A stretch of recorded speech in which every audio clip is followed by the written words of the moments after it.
Hello friends, welcome to my channel pieces with Chauhan. Guys, मेरा नाम है कीरो चौहान और यहाँ हम घटना चक्र की देखिए सामान्य भूगोल की बुक कर रहे हैं, जिसमें अभी जो हमारा चल रहा है वो है विश्व का भूगोल यानी कि वर्ल्ड ज्योग्राफी।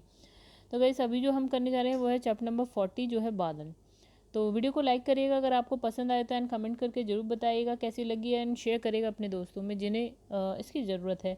और गाइस, अभी तक आपने अगर चैनल को सब्सक्राइब नहीं किया है तो चैनल को सब्सक्राइब कर लीजिएगा। तो गाइज़ ये देखिए, ये है आपका इंडेक्स। तो गाइज़ दोनों साइड देखते हुए टॉपिक आप चलेगा।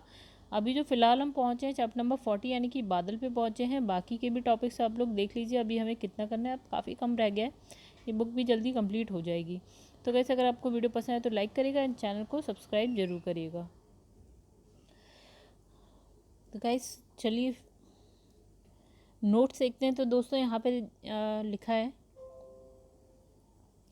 बादल जो है जल सीकरों और हिम सीकरों का ही क्या बड़े पैमाने पर समूह होता है। मतलब कि देखिए, जल की बूंदें होंगी छोटी छोटी, और क्या होता है, हिम छोटे छोटे कण होंगे हिम के। ठीक है, तो ये लिखा है ये कोहरे की अपेक्षा अधिक ऊंचाई पर, मतलब कोहरा भी आपको वैसा ही कुछ दिखेगा, लेकिन कोहरा जो है धरातल के काफ़ी नीचे होता है। ठीक है, लेकिन जो बादल है वो काफ़ी ऊंचाई पर होता है। फिर इसमें लिखा है जब धरातल पर ऊपर उठती गर्म और आर्द्र हवा, मतलब कि जो हवा है जिसमें नमी है और वो क्या है, गर्म भी है। ठीक है, तो जब ये ऊपर उठती है, मतलब नीचे से जब वाष्पीकरण होता है उसकी वजह से जब हवा जो है नमी लेकर ऊपर उठती है और वो गर्म भी होती है। ठीक है, वाष्पीकरण तभी होता है जब वहाँ पे जो जल है वो गर्म हो जाता है उसके बाद। ठीक है, तो जब ये ऊपर उठती है तो एडियाबैटिक ताप पतन दर, यानी कि क्या होता है, वो धीरे धीरे क्या होता है, उसका जो टेम्परेचर है ना, जब हवा जो है ऊपर जाते हैं और धीरे धीरे क्या होता है, फैलने लगती है। फैलने की वजह से क्या होता है गाइस, उसका जो ताप होता है यानी कि टेम्परेचर होता है वो डिक्रीज होने लगता है।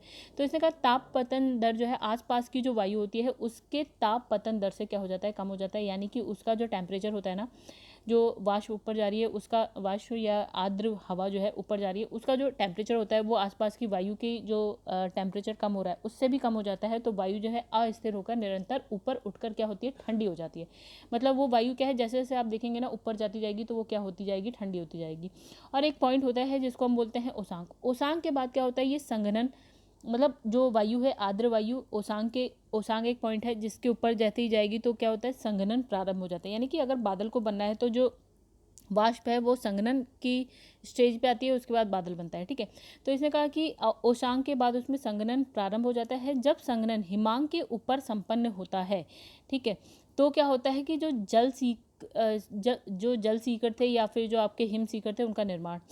ठीक है, तो इसमें लिखा है जल सीकृत अथवा जो है आपका हिम सीकरों का निर्माण हो जाता है, और इसका जो है आकार धीरे धीरे क्या होता है, बढ़ता जाता है। ठीक है, और जब ये बहुत ज़्यादा बढ़ जाता है, मतलब अधिक मात्रा में हो जाता है, तो इसका जो है समूह, जब ये पूरा एक समूह बना लेते हैं और वो समूह क्या हो जाता है, बादल हो जाता है।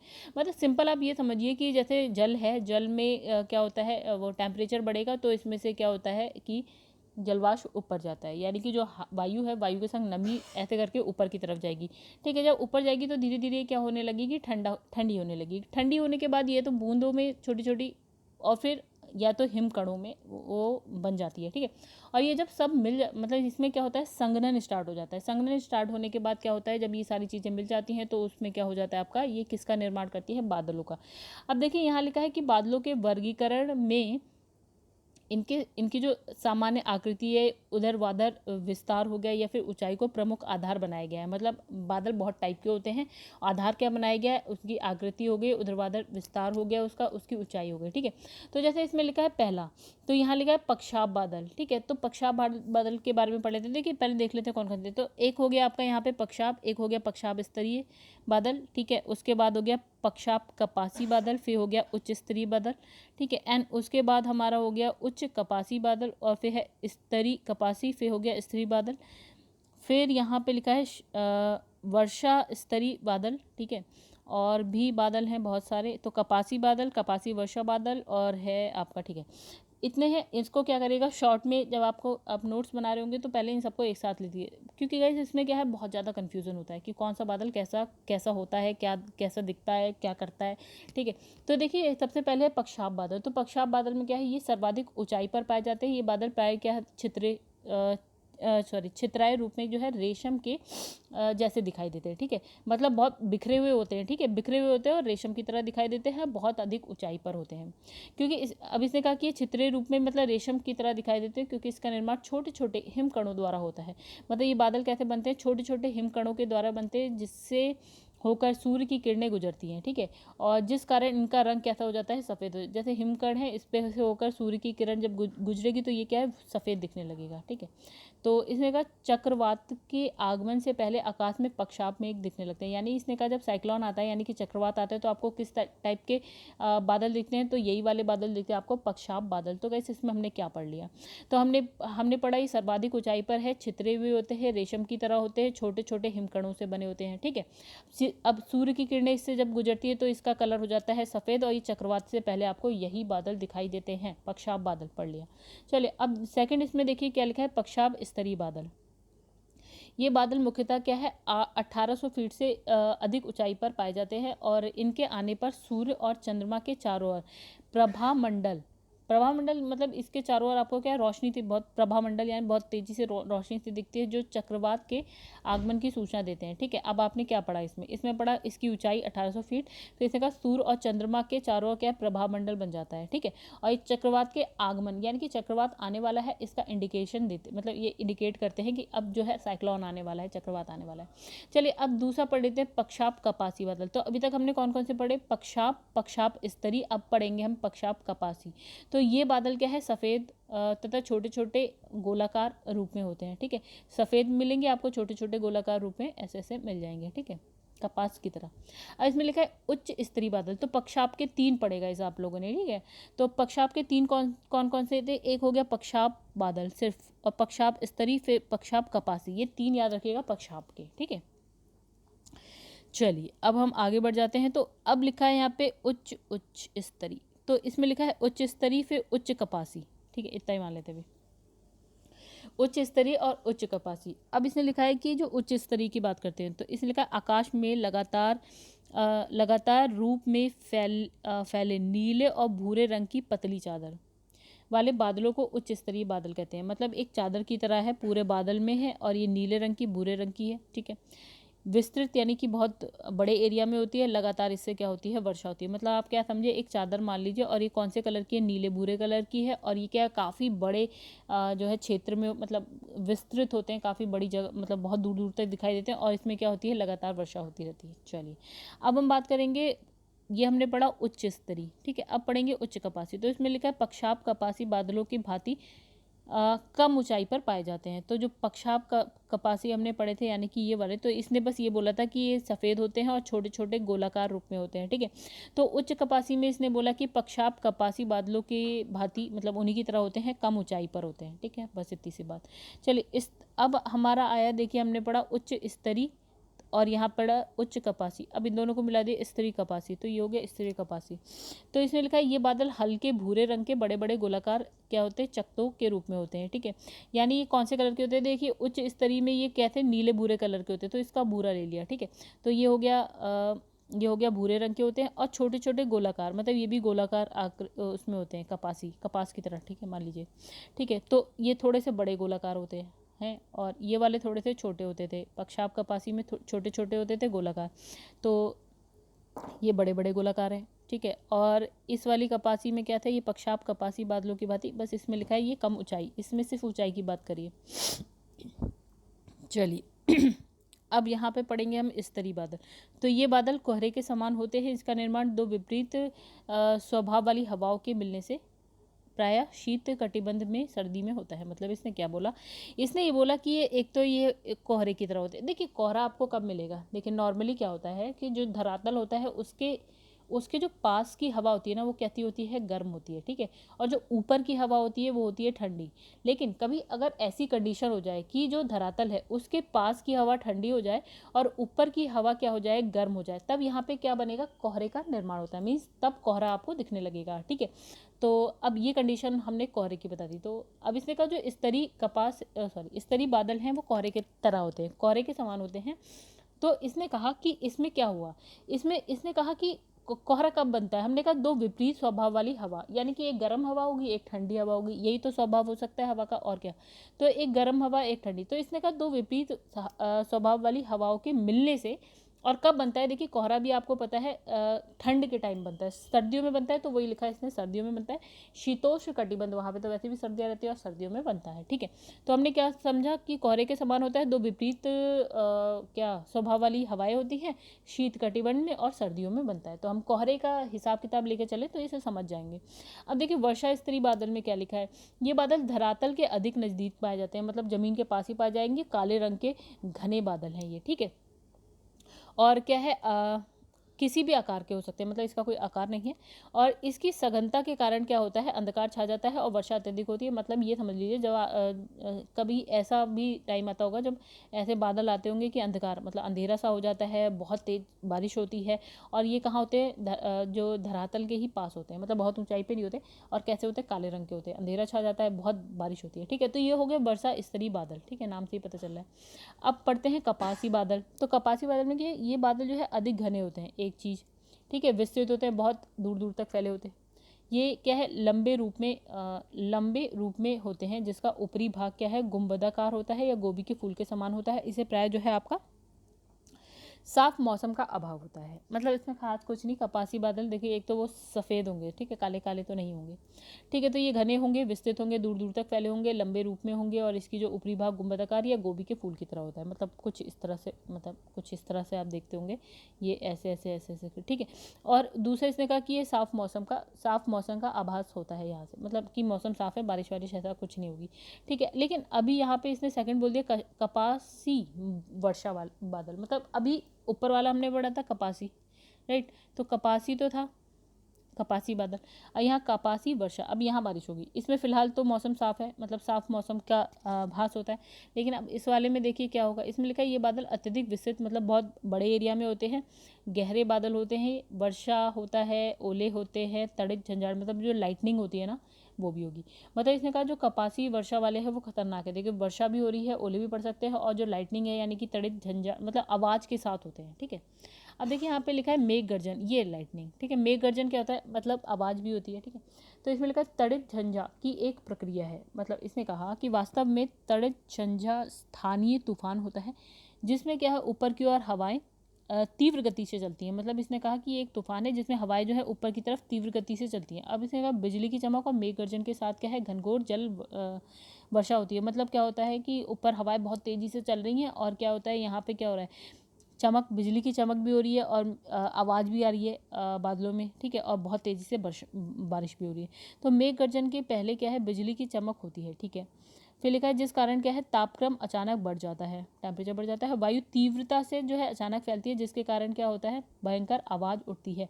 जैसे वायु है तीव्रता से अचानक जब फैलने लगती है तो क्या होता है, उसकी वजह से आवाज़ उठती है, मतलब आवाज़ जो आपको सुनाई देती है। चलिए यहाँ क्वेश्चन देखते हैं। तो इसमें लिखा है बादल परिणाम है, किसका परिणाम है गाइस, संघनन का। मतलब बादल किससे बनता है, जब जलवाष्प ऊपर की तरफ जाती है, धीरे धीरे ठंडी होती है, फिर संघनन की प्रक्रिया, उसके बाद क्या होता है, बादल बन जाता है। तो इसमें लिखा है बादलों का निर्माण संघनन की प्रक्रिया के फलस्वरूप होता है। जल की गैसीय अवस्था क्या होता है, वाष्पीकरण वाला, वो गैस होती है। गैसीय अवस्था से तरल या ठोस अवस्था में परिवर्तित होने की क्रिया को क्या बोलते हैं, संघनन। यानी कि जब ये जल है आपका, गर्म होके जब ये वाष्प के रूप में ऊपर जाएगा, तो वाष्प के बाद ये क्या बनता है, वापस से जल की छोटी छोटी बूंदें बनती है, ठीक है। या फिर ओले, मतलब नहीं, हिम छोटे छोटे हिम बनते हैं।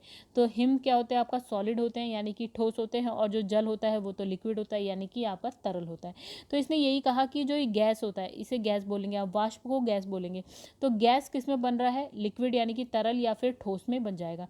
तो ये लिखा है गैसीय अवस्था के तरल या फिर ठोस अवस्था में परिवर्तन को हम क्या बोलते हैं, संघनन बोलते हैं, ठीक है, कंडेंसेशन बोलते हैं। तो अब इसका पृथ्वी की सतह से काफ़ी ऊंचाई पर जो है वायुमंडल में जलवाष्प के संघनन के फलस्वरूप क्या होता है, निर्मित जलकणों और हिमकणों के समूह, मतलब जो ये जल बन रहा है और ये जो हिमकण बन रहे हैं, ये क्या है, एक साथ मिल जाएंगे और ये क्या बना देंगे, बादल, ठीक है। अब लिखा है निम्नलिखित में से कौन सा बादल अत्यधिक तीव्र वर्षा के लिए उत्तरदायी है। तो कपासी वर्षा या फिर आपका पक्षाप स्तरी, तो वर्षा स्तरी। तो हमने कहा वर्षा स्तरी जो पढ़ा था ये वाला, तो हमने देखा, इसमें हमने देखा था वर्षा स्तरी में कि अंधकार आ जाता है, घने बादल होते हैं, काले काले बादल होते हैं, बहुत ज़्यादा वर्षा होती है, ठीक है।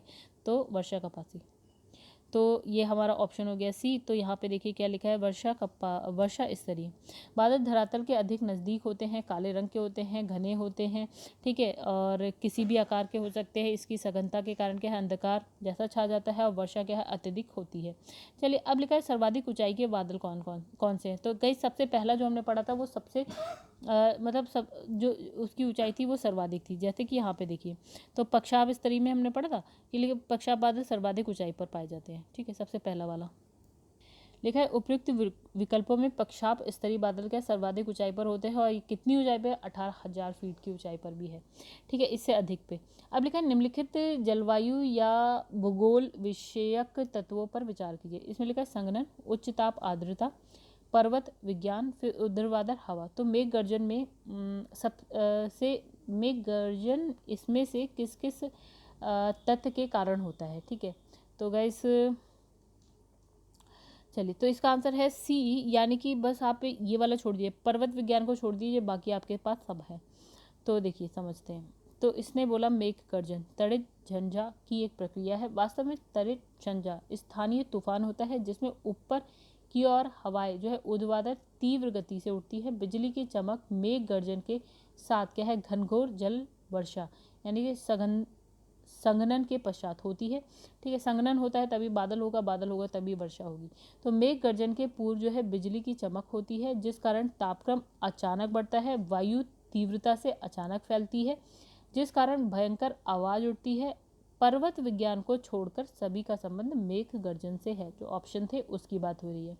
अब यहाँ लिखा है तड़ित झंझा के दौरान जो है आकाश में तड़ित किसके द्वारा उत्पन्न होती है। आकाश में कपाशी वर्षा मेघ के मिलने से तड़ित से जो वर्षा मेघों को पृथक करती है, हवा और जल कणों के ऊपर की ओर तीव्र चलन से, ठीक है। तो आंसर देखिएगा इस हमारे पास क्या है, डी, यानी कि उपरोक्त में से कोई भी तड़ित उत्पादित नहीं करता है, ठीक है। आइए समझें। तो इस प्रश्न के अंग्रेजी संस्करण में मेघ गर्जन थंडर को उत्पन्न करने वाले कारकों के बारे में पूछा गया, जबकि हिंदी संस्करण में मेघ गर्जन के स्थान पर लिख दिया है यहाँ पे तड़ित को उत्पन्न करने वाले कारकों के बारे में पूछा गया। मतलब देखिए गाइस, इंग्लिश जो वर्जन था उसमें तो मेघ गर्जन को इसने मतलब इंग्लिश मतलब जो ये क्वेश्चन इंग्लिश में जब आया होगा तो वहाँ पूछा गया होगा मेघ गर्जन के बारे में, लेकिन जो हिंदी वाला है उसमें इसने पूछा है लाइटनिंग यानी कि तड़ित। तो दोनों में है अंतर, ठीक है। तो यहाँ पे तो हिंदी इंग्लिश में देखिए क्वेश्चन थोड़ा अलग हो गया। अब लिखा है यहाँ पे उत्तर अंग्रेजी संस्करण में पूछे गए प्रश्न के संदर्भ में दिया गया है। मतलब उत्तर इसने बोला है कि कोई भी नहीं, उसने इसको लेके बोला है, ठीक है, लेकिन हिंदी में ये पूछा गया। तो इसमें लिखा है बिजली के चमकते ही ऊष्मा उत्पन्न होती है, जिस कारण तापमान जो है अचानक बढ़ जाता है और तीव्रता से अचानक जो हवा है वो फैलती है और इसी कारण भयंकर आवाज उठती है। इसे ही हम क्या बोलते हैं, मेघ गर्जन। अभी हमने पढ़ा, लिखा है बड़ी बड़ी जल की बूंदों के टूटने के कारण तड़ित उत्पन्न होता है। तो उपयुक्त में से कोई भी कारण मेघ गर्जन उत्पन्न नहीं करता। लिखा है निम्नलिखित में से किसके संदर्भ में कुछ वैज्ञानिक पक्षाभ मेघ विरलन तकनीक तथा समताप मंडल में सल्फेट वायु विलयन अंतःक्षेपण के उपयोग का सुझाव देते हैं। तो गैस IAS 2019 का है, तो आंसर है हमारा डी, यानी कि भूमंडलीय तापन को कम करने के लिए। देखिए लिखा है भूमंडलीय तापन यानी कि ग्लोबल वार्मिंग को कम करने के लिए वैज्ञानिक जलवायु अभियांत्रिकी यानी कि इंजीनियरिंग पर शोध कर रहे हैं। इसमें एक प्रमुख तकनीक पक्षाभ मेघ विरलन तकनीक है। तो पक्षाभ मेघ जल वाष्प के बर्फीले क्रिस्टल हैं जो भूमि से परावर्तित ऊष्मा को बाह्य अंतरिक्ष में जाने से रोकते हैं, ठीक है। तो इन मेघों पर विस्मित ट्राई आयोडाइड या फिर सिल्वर आयोडाइड के छिड़काव से ये बादल विरल हो जाते हैं। विरल होने के फलस्वरूप इसकी ऊष्मा अवशोषण क्षमता कम हो जाती है, जिससे भौमिक विकिरण अंतरिक्ष में तुलनात्मक रूप से अधिक जाने लगता है और इस तरह क्या होता है कि जो आपका ग्लोबल वार्मिंग है कम हो जाती है। इस प्रकार एक अन्य प्रस्तावित भू अभ्यांत्रिकी तकनीक के तहत समताप मंडल में सल्फेट वायु विलय के छिड़काव से एक परत बन जाती है जो सौर विकिरण को पृथ्वी के क्षोभ मंडल में पहुंचने से पूर्व ही कुछ मात्रा में परावर्तित कर देती है, जिससे पृथ्वी पर कम विकिरण प्राप्त होगा और इस तरह वैश्विक तापमान कम हो जाएगा। चलिए नेक्स्ट भी आईएएस का क्वेश्चन है। तो गाइस अगर आप पीसीएस की प्रिपरेशन कर रहे हैं, समझ में नहीं आया कोई बात नहीं, ये लेवल ही आईएएस का है। यहाँ लिखा है मेघाच्छादित रात में ओस की बूंदें क्यों नहीं बनती। तो आंसर इसने लिखा है पृथ्वी के विकिरण को बादल वापस परावर्तित कर देता है। ठीक है, अब यहाँ देखिए क्या लिखा है। ओस बनने के लिए सबसे उपयुक्त अवस्थाएं स्वच्छ आकाश, शांत हवा, उच्च सापेक्ष आर्द्रता, ठंडी और लंबी रातें हैं। दिन में अधिक तापमान के साथ वायु की जल धारण क्षमता अधिक हो जाती है, जिससे वायु में जलवाष्प की मात्रा बढ़ जाती है। इसके विपरीत रात्रि में जब तापमान बहुत कम हो जाता है तो वायु की जल धारण क्षमता में कमी आ जाती है, जिससे संतृप्त वायु से अधिक जलवाष्प ठंडी सतह पर बूंद के रूप में द्रवीभूत हो जाती है, जिसे ओस कहते हैं। लेकिन जब रात में आसमान में बादल छाए रहते हैं तो वे पृथ्वी के विकिरण को वापस परावर्तित कर देते हैं, जिससे वायु और सतह गर्म बने रहते हैं और इस कारण दैनिक तापांतर कम हो जाता है और ओस नहीं बनती। तो गाइस फिलहाल तो इस जो चैप्टर है इसमें इतना ही था। अगर आपको वीडियो पसंद आए तो वीडियो को लाइक करिएगा एंड चैनल को सब्सक्राइब नहीं किया है तो चैनल को सब्सक्राइब कर लीजिएगा।